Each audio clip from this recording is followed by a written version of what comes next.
Hi ನಮಸ್ಕಾರ, ನಾನು ನಿಮ್ಮ ರಾಯಲ್ ಹ್ಯಾಕರ್.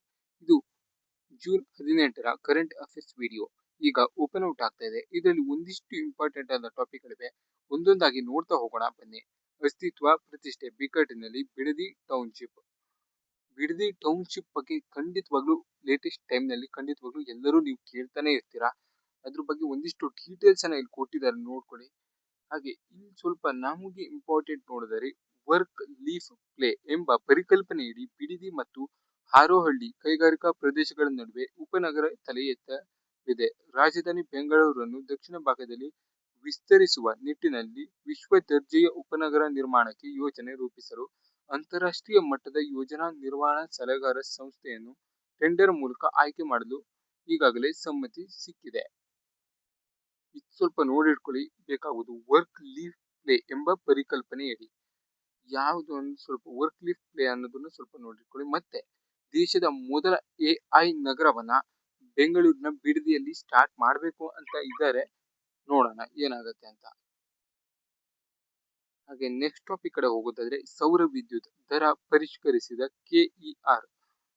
ಸರ್ಕಾರದಿಂದ ಯಾವುದೇ ಸಹಾಯಧನ ಪಡೆಯದೆ 10 ಕಿಲೋವ್ಯಾಟ್ ವರೆಗೆ ವಿದ್ಯುತ್ ಉತ್ಪಾದನೆ ಮಾಡುತ್ತಿದ್ದರೆ ಯೂನಿಟ್ಗೆ 3.03 ನಿಗದಿ ಮಾಡಲಾಗಿದೆ.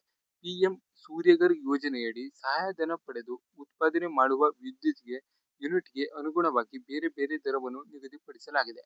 1 ರಿಂದ 2 ಕಿಲೋವ್ಯಾಟ್ ವರೆಗೆ ಯೂನಿಟ್ಗೆ 1.87, 2 ರಿಂದ 3 ಕಿಲೋವ್ಯಾಟ್ಗೆ ಯೂನಿಟ್ಗೆ 2.05 ಹಾಗೂ 3 ಕಿಲೋವ್ಯಾಟ್ಗಿಂತ ಹೆಚ್ಚು ವಿದ್ಯುತ್ ಉತ್ಪಾದನೆ ಮಾಡುತ್ತಿದ್ದರೆ ಯೂನಿಟ್ಗೆ 2.49 ದರ ನಿಗದಿ ಮಾಡಲಾಗಿದೆ.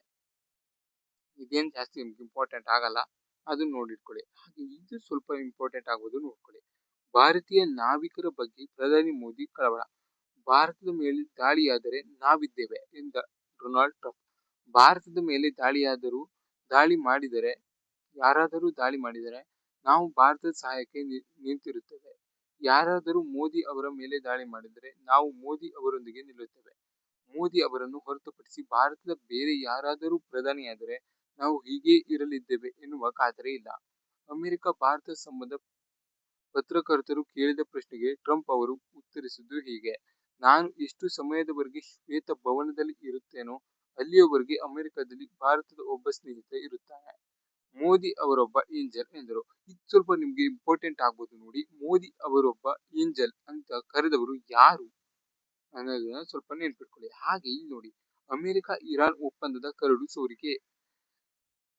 ನಿನ್ನೆ ಒಂದು ವಿಡಿಯೋದಲ್ಲಿ ನಾನು ತಿಳಿಸಿದ್ದೆ, ಅಮೆರಿಕ ಮತ್ತೆ ಇರಾನ್ ಒಪ್ಪಂದದ ಒಂದಿಷ್ಟು ಅಂಶಗಳನ್ನ ಹಾಕಿದೆ. ಅದು ಎಕ್ಸಾಕ್ಟ್ಲಿ ಅವ್ರ ಒಪ್ಪಂದದಲ್ಲಿ ಏನಿರುತ್ತೋ ಅದನ್ನೇ ಕೊಟ್ಟಿರಲ್ಲ, ಅಸಂಪ್ಷನ್ ಮೇಲೆ ಊಹೆ ಮಾಡಿ ಕೊಟ್ಟಿರ್ತಾರೆ.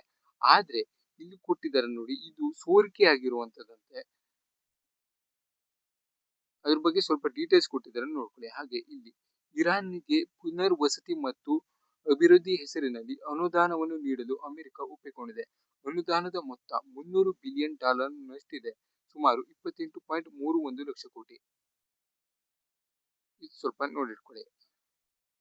ಹಾಗೆ ನೆಕ್ಸ್ಟ್ ಟಾಪಿಕ್ ಕಡೆ ಹೋಗೋದಾದ್ರೆ ಕಾಮನ್ವೆಲ್ತ್ ಏಷ್ಯನ್ ಕ್ರೀಡಾಕೂಟಕ್ಕೆ ಅರ್ಹತೆ ಪಡೆದ ಬೆಂಗಳೂರಿನ ಈಜುತಾರೆ ಶ್ರೀಹರಿ ನಟರಾಜ್ ರಾಷ್ಟ್ರೀಯ ದಾಖಲೆ.